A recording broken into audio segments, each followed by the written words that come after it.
Halo semuanya, perkenalkan kami dari mahasiswa Universitas Mercu Buana, Fakultas Ekonomi dan Bisnis, jurusan akuntansi. Pada mata kuliah Sistem Pengendalian Manajemen, kami ingin berterima kasih banyak pada Ibu Rona selaku dosen pengampu pada mata kuliah ini. Kami dari kelompok 6 beranggotakan Denny Simanurang, Resita Juliana, Marco Agusta, dan Lutfi Ramadhani. Pada kesempatan ini, kami ingin menjelaskan tentang harga transfer. Apa itu harga transfer? Harga transfer kami bedakan menjadi dua. Yang pertama secara luas. Dalam definisi luas, harga transfer adalah nilai barang atau jasa yang ditransfer oleh suatu pusat pertanggungjawaban ke pusat pertanggungjawaban yang lain. Secara sederhana, harga transfer adalah nilai barang dan jasa yang ditransfer antara dua pusat laba atau lebih.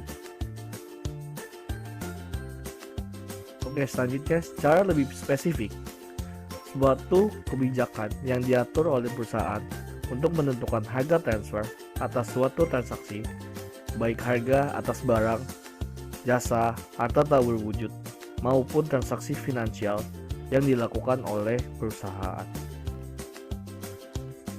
Selanjutnya, menurut ahli, yaitu Bu Nandi pada tahun 2006, mengatakan transfer pricing menyebabkan ketidakadilan dalam perpajakan karena perbedaan struktur perusahaan. Perusahaan yang dipecah-pecahkan menjadi suatu grup dapat merekayasa laba sehingga meminimalkan pajak. Sementara itu, perusahaan tunggal harus membayar pajak seperti apa adanya. Selanjutnya, ada dua pendekatan yang direkomendasikan dalam buku Tax Law Design and Drafting IMF 1996 untuk menegakkan keadilan perpajakan, yaitu yang pertama, merumuskan dalam ketentuan domestik. Suatu negara dapat mengambil laba global group dan mengalokasikan sebagian laba tersebut berdasar formula tertentu kepada sumber yang berada di negaranya dan kemudian memajaki bagian laba yang dimaksud. Yang kedua, suatu negara dapat menentukan laba dari cabang usaha atau anak perusahaan yang beroperasi di negaranya terpisah dari grup berdasarkan harga yang wajar yang seharusnya terjadi apabila transaksi dilakukan dengan di luar grupnya. Transfer pricing ini biasanya dilakukan oleh perusahaan multinasional, serta dilakukan oleh pihak yang memiliki hubungan istimewa atau biasa disebut sebagai pihak afiliasi. Selanjutnya, terdapat dua kategori mengenai ketentuan yang termasuk dalam pihak yang memiliki hubungan istimewa, yaitu ketentuan hubungan istimewa menurut pernyataan standar akuntansi keuangan PSAK nomor 7, serta ketentuan hubungan istimewa menurut Undang-Undang Pajak Penghasilan nomor 36 tahun 2008 UU PPH. Yang pertama, menurut PSAK nomor 7, pihak-pihak yang mempunyai hubungan istimewa adalah pihak-pihak yang dianggap mempunyai hubungan istimewa apabila satu pihak mempunyai kemampuan untuk mengendalikan pihak lain atau mempunyai pengaruh signifikan atas pihak lain dalam mengambil keputusan keuangan dan operasional. Dan menurut UU PPH nomor 36 tahun 2008 pasal 18 ayat 4, wajib pajak mempunyai penyertaan modal langsung atau tidak langsung paling rendah 25% pada wajib pajak lainnya, atau hubungan antara wajib pajak dengan penyertaan paling rendah 25% pada dua wajib pajak atau lebih. Demikian pula hubungan antara dua wajib pajak atau lebih yang disebut terakhir, atau wajib pajak menguasai wajib pajak lainnya atau dua atau lebih wajib pajak berada di bawah penguasaan yang sama baik langsung maupun tidak langsung, atau terdapat hubungan keluarga baik sedarah maupun semenda dalam garis keturunan lurus dan atau ke samping 1 derajat. Nah, harga transfer juga memiliki tujuan. Tujuan harga transfer yang pertama, secara umum, tujuan penetapan harga transfer ini untuk memindahkan data keuangan dari departemen-departemen atau divisi perusahaan pada waktu mereka saling menggunakan barang dan satu jasa yang sama. Selain itu, transfer pricing digunakan untuk mengevaluasi kinerja divisi dan memotivasi manajer divisi, penjualan, maupun divisi pembeli menuju keputusan-keputusan yang serasi dengan tujuan perusahaan secara keseluruhan. Sedangkan dalam lingkup perusahaan multinasional, transfer pricing digunakan untuk meminimalkan pajak dan bea yang mereka keluarkan di seluruh dunia. Metode harga transfer. Yang pertama, penentuan harga transfer berdasarkan biaya atau cost-based transfer pricing. Penentuan harga transfer ini dipakai pada transfer antar perusahaan yang menggunakan konsep pusat pertanggungjawaban biaya. Konsep ini sederhana dan menghemat sumber daya karena informasi biaya tersedia. Yang kedua, ada penentuan harga transfer berdasarkan negosiasi, negotiate transfer price, yaitu jika barang atau jasa yang ditransfer antar divisi atau antar perusahaan dalam grup mempunyai harga pasar. Maka pada umumnya harga pasar merupakan dasar yang digunakan terutama dilihat dari sudut pengukuran kinerja. Basis harga pasar merupakan tolak ukur untuk melihat kinerja manajer divisi. Yang ketiga ada penentuan harga transfer berdasarkan harga pasar, market basis transfer pricing. Dalam ketiadaan harga, beberapa perusahaan memperkenankan divisi-divisi dalam perusahaan yang berkepentingan dengan transfer pricing untuk menegosiasikan harga transfer yang diinginkan. Yang harus diperhatikan dalam penentuan harga transfer ini adalah biaya produksi dan harus memiliki pengetahuan yang baik tentang keinginan perusahaan secara keseluruhan. Namun, kelemahannya adalah negosiasi ini membutuhkan waktu yang lama, mengulang pemeriksaan dan revisi harga transfer. Dan yang keempat ada penentuan harga transfer berdasarkan arbitration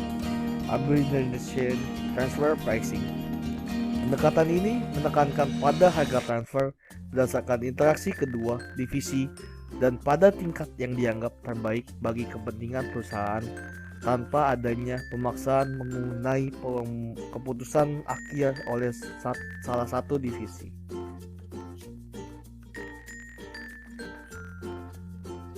Oke, selanjutnya untuk menetapkan harga servis dari kantor pusat.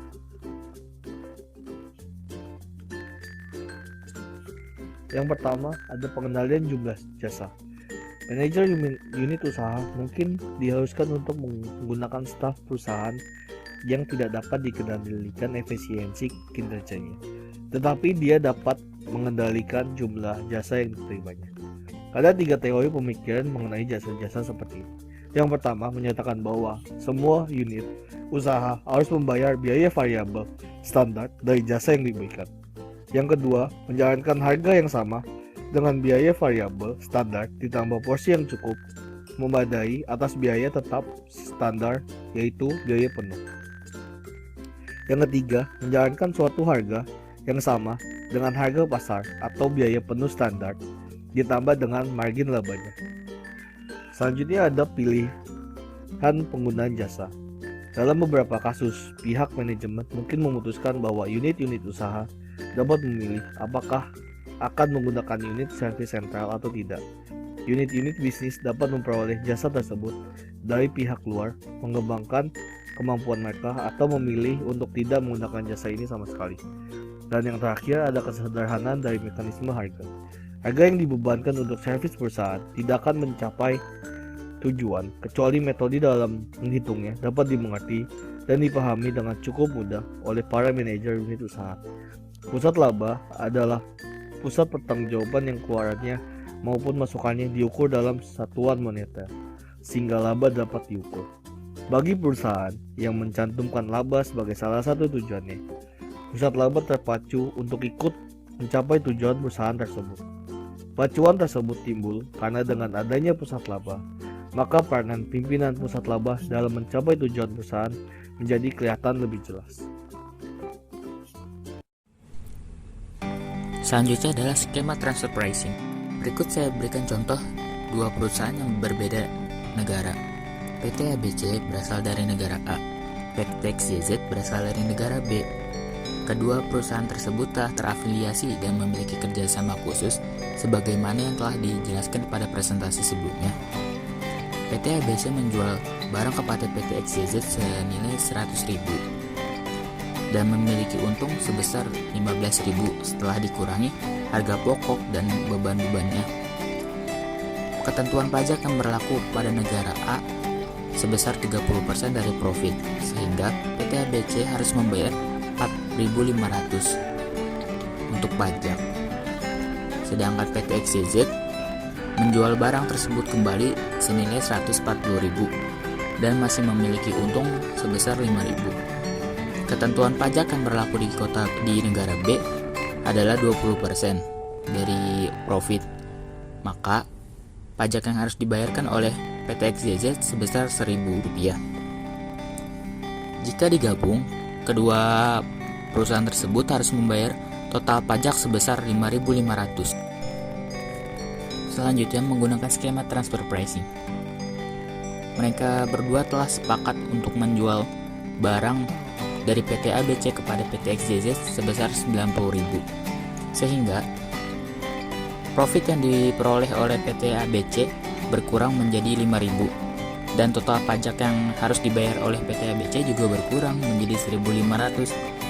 Tetapi di PT XYZ, karena harga belinya berkurang menjadi 90.000, dia memperoleh untung menjadi 15.000 dan membayar pajak senilai 3.000.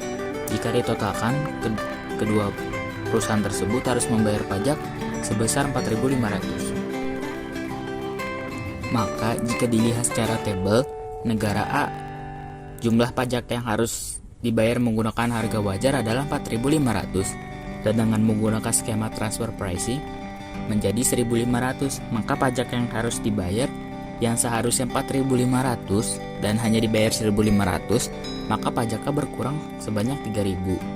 Tetapi di negara B, jumlah pajak yang seharusnya dibayar sebesar 1.000 dengan skema transfer pricing ini menjadi 3.000. Tetapi jika kita lihat secara total dengan menggunakan harga wajar, pajak yang seharusnya dibayar adalah 5.500, sedangkan menggunakan skema transfer pricing menjadi 4.500, sehingga berkurang secara total menjadi 1.000. Kesimpulannya adalah ketika ada tarif pajak yang berbeda di antara dua negara atau lebih, maka menimbulkan peluang bagi perusahaan multinasional untuk melakukan pengurangan pajak dengan menggunakan skema transfer pricing.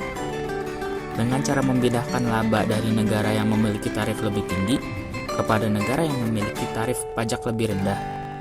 Dengan demikian, secara total pajak yang akan dibayar menjadi berkurang. Dan inilah keuntungan menggunakan skema transfer pricing. Demikian penjelasan dari kelompok kami. Terima kasih sudah menonton sampai habis. Jangan lupa di-share kepada teman-teman yang lain agar video ini bermanfaat bagi kita semua. Kami dari kelompok pamit undur diri. Maaf jika ada salah kata dan terima kasih banyak.